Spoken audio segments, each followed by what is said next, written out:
de ce premier grand rendez-vous de la maire de Paris jusqu'au mois de mars. Bertrand Delanoë. 6 avril. Une pareille élection, monsieur le maire, pour le choix des maires, si utile et si apprécié, les citoyens risquent de se dérouler, ou cette élection risque de se dérouler dans un climat qui est plutôt malsain.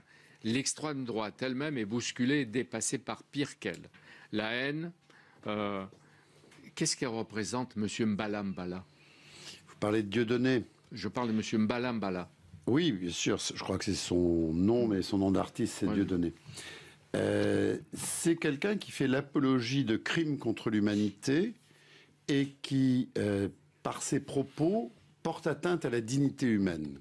Donc il doit être combattu avec toutes les rigueurs de la loi, en respectant bien sûr la liberté d'expression, mais la liberté d'expression s'arrête, comme l'a dit un arrêt du Conseil de la Cour de cassation le 16 octobre 2012 à propos de cette personnalité.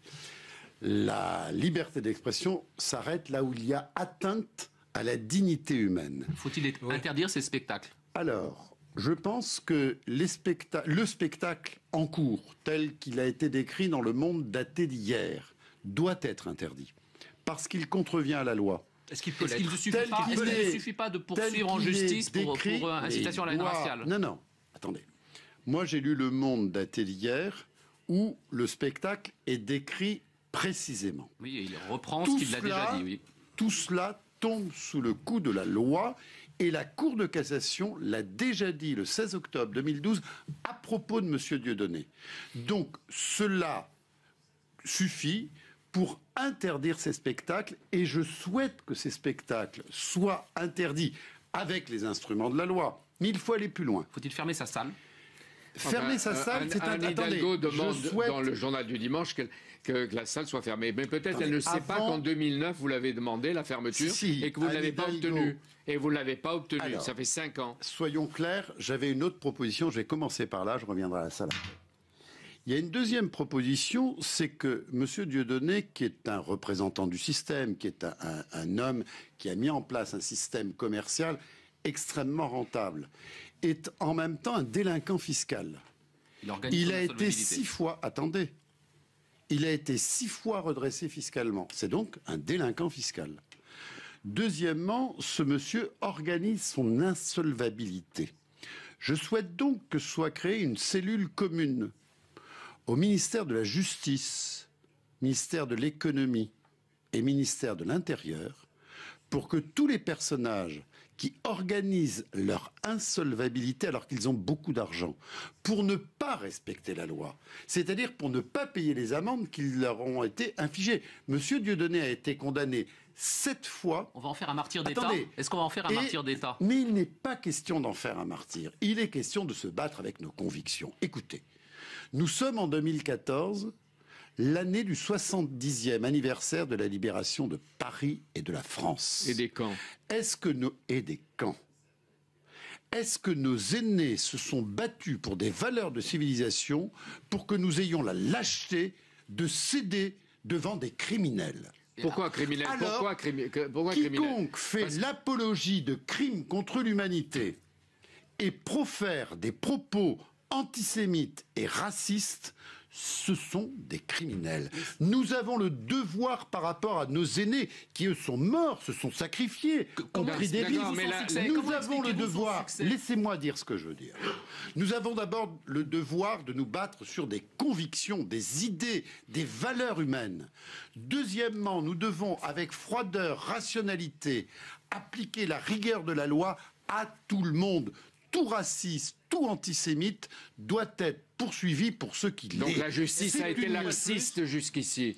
Elle n'a pas été assez sévère de mon point de vue. Il y a eu une circulaire en 2012 pour que les parquets répriment les apologies justement de crimes contre l'humanité et l'antisémitisme aggravé. Je pourrais ajouter le racisme aggravé. Et je souhaite que cette circulaire qui existe soit appliquée avec dynamisme. Et pourquoi je vous ai proposé cette cellule commune aux 3 ministères? Parce que je pense qu'il faut être efficace. Il ne s'agit pas de s'emballer, il ne s'agit pas de toucher à la liberté d'expression, il ne s'agit pas de faire de qui que ce soit une victime. Mais les victimes, c'est qui? Les victimes, ce sont ceux qui sont morts dans les camps. de la Shoah. Les victimes, ce sont leurs descendants qui sont stigmatisés, soit pour leur religion, soit pour leur couleur de la peau, soit pour le pays d'origine de leurs ancêtres. Je me bats avec la même détermination contre l'antisémitisme, contre le racisme anti-noir, anti-arabe. Je n'accepte pas ça. La France, c'est pas ça. La France, ce sont les valeurs du général de Gaulle, du 18 juin 40 et de la libération de la France. Ils étaient de gauche, ils étaient de droite, ils étaient de toutes les couleurs, ils étaient de toutes les religions. Et eux, ils ont battu les lâches. Est-ce qu'on le va réhabiliter Pétain ? Alors nous devons être courageux, clairs dans nos convictions et efficaces dans nos actes. Michaël Darmon. On voit bien quand même que, malgré donc effectivement les convictions que vous exprimez là avec force, quand la gauche est attaquée aux idées extrémistes par la diabolisation, ça n'a jamais marché. Est-ce que tout d'un coup, je termine ma question, est-ce que Manuel Valls, en déclenchant cette polémique, en attaquant et en ciblant Dieudonné, n'a-t-il pas aussi peut-être commis une erreur en tout simplement créant de la division et du désordre dans la société? Certainement pas. L'erreur serait de laisser faire. Je ne vous ai pas répondu sur le théâtre de la Main d'Or.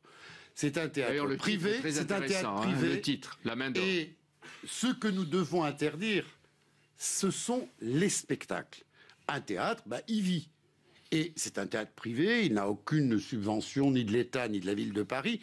En revanche, si ce spectacle, que vous avez très bien décrit dans Le Monde, devait être produit dans ce théâtre, je demanderai au préfet de police, qui en a la responsabilité à Paris, de l'interdire avec mon soutien. Et je ne pense pas que Manuel Valls, François Hollande, Christiane Taubira ou les ministres de Bercy auraient tort ou ont tort tout simplement de faire appliquer la loi. C'est leur devoir. Mais ça aurait dû être fait depuis longtemps. Moi, ce que je vais vous dire, c'est que lorsque des hommes politiques de droite et de gauche jouent un peu avec ces symboles, du pain au chocolat à l'identité nationale, c'est là qu'ils abattent des digues, même si leurs intentions ne sont pas nécessairement mauvaises. Ils abattent des digues. Et il faut maintenir ces digues. Vous savez, Jacques Chirac a été de ce point de vue-là courageux. Irréprochable. Il a été, de ce point de vue-là, irréprochable, puisque Jean-Pierre Elkabbach tient à ce que je le dise, lorsqu'il a reconnu la responsabilité de l'État français dans la déportation des Juifs. C'est vrai que De Gaulle, Pompidou, Giscard d'Estaing et Mitterrand avaient été plus réticents parce qu'ils disaient « c'était pas la France ». Mais si, c'était une partie de la France. Et donc Jacques Chirac, de ce point de vue-là, a servi les valeurs et l'histoire en disant les choses avec force. Sur l'action d'aujourd'hui, Monsieur Lannet, est-ce que les Klarsfeld ont raison d'appeler à la manifestation devant les spectacles de Dieudonné? Est-ce que vous soutenez ces appels à la manifestation pour empêcher les spectacles? J'aime beaucoup Beat et Serge Klarsfeld, je les connais bien, je les fréquente, et ils ont raison de se battre bec et ongle contre cette falsification de l'histoire. N'oubliez pas mais s'ils vont manifester devant le théâtre, que ce pseudo-artiste accueille sur scène un révisionniste très connu et condamné, M. Forisson. Donc, ils ont raison. Alors après, les méthodes, est-ce que c'est une manif? Peu importe. Mais vous ne me ferez pas dire que je ne suis pas solidaire de Beat et Serge Klarsfeld. Est-ce que Manuel Valls, vous l'avez dit, et quelques autres, en stigmatisant les travers et les motifs de l'adversaire que vous avez dénoncé avec beaucoup de force tout à l'heure, M. Mbalambala, on n'y a jamais fait autant de publicité. Et qui doit se marrer de vous entendre tous, puisqu'il continue à pouvoir trouver même que la Shoah n'est pas assez loin, aller assez loin. Jean-Pierre Elkabbach, j'accepte complètement votre interrogation et j'ai aucune envie de faire de la publicité à ce personnage. Mais qu'est-ce qu'il faut faire? Il faut se taire, il faut accepter.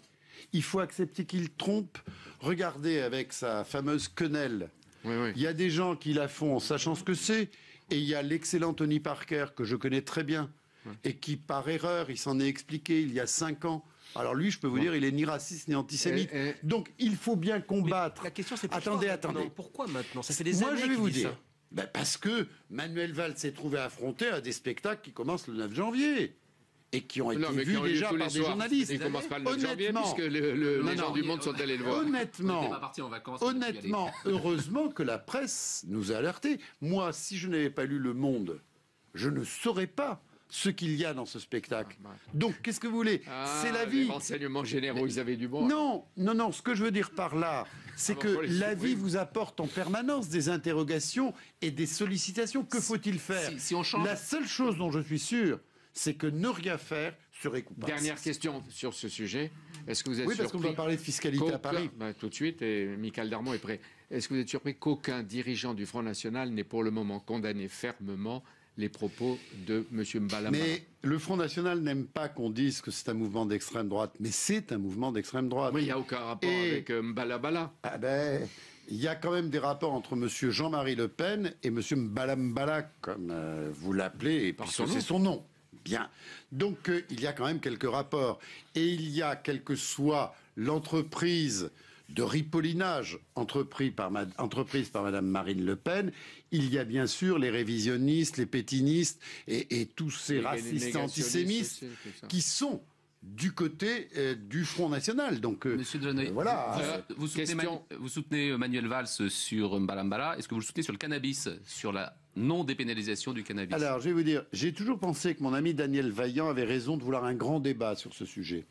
En même temps, je ne veux pas clore le débat, mais à ce stade de la réflexion, je ne suis pas favorable à la dépénalisation du cannabis. En revanche, je pense que Daniel Vaillant a raison de demander qu'il y ait un grand débat où on met tout sur la table, on fait une opération vérité. Et Anne Hidalgo est sur le même ligne que vous? Vous lui demanderez. Je ne suis pas le porte-parole d'Anne Hidalgo, et Anne Hidalgo n'est pas non plus ma porte-parole. C'est une femme libre et indépendante. Bien sûr, mais on a le droit de la d'être proche. fiscalité à Paris, qui a énormément augmenté. Parce qu'effectivement, dans tous les sondages, on voit bien les Français qui s'apprêtent à voter pour les municipales pensent que ce sera cette question qui sera au centre de leur préoccupation, même de leur motivation de vote à Paris.